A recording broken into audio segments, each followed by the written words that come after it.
मंच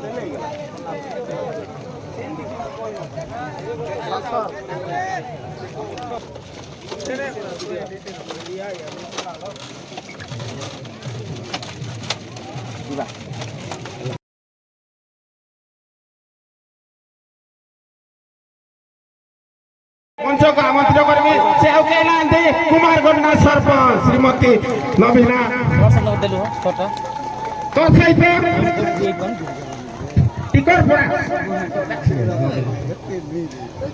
टिकरपड़ा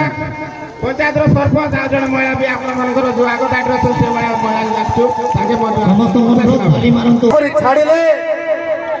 प्रत्येक गाँ गहली जमी बाड़ी पानी धीरे धीरे धीरे बढ़ा लगे से समय आमर माँ बापा जानी नथिले इटी चेक डैम होउची इटी बंध बंधा के जानी नथिले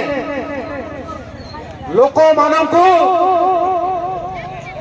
भयभीत करी से टीप चिन्ह रास्ता घाट जो बुलवा जगार टीप चिन्ह नहीं यही आमर सुना तैयारी होता माटी सुना तैयारी होता आमर 1 नंबर जमी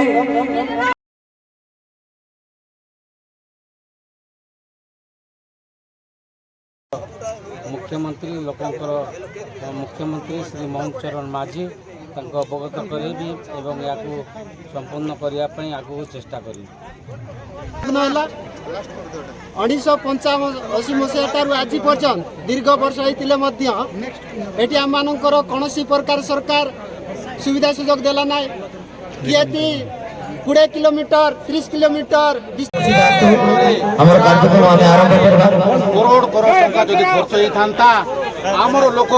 आमर माँ भौणी एमती अवस्था रही न था करोड़ करोड़ टंका प्रति मासरे प्रोडक्शन हो लाभ हो नालको ठार से टंका बाहर देश कौन पाई जाऊँगी मुझे क्वेश्चन करुच्ची जेते टंका आमर इनकम होची तार 50% कोरापुट जिले में से पैसा लगा जीवार अधिक मु दाबी करुच्ची आम अंचलवासी दाबी करुच्ची ता किछि परसेंट आपण माने जुआड़ भी नियंतु प्रत्येक गाँ गली रे पिचु रास्ता पीवा पानी सड़क बिजुली शिक्षा स्वास्थ्य गमनागमन सबु प्रकार व्यवस्था आज पर्यंत है ना मुझे देखुची एते टंका करोड़ करोड़ टंका आमर माटी आमर पानी सरकार नेउची ये अंचल को अंधार कर रखी सरकार मु दृढ़ निंदा करुची जेमिति तुरंत ये जो आम बसीचु तेंतुलीपड़ा पड़ागढ़ घाट रे स्थायी पोलो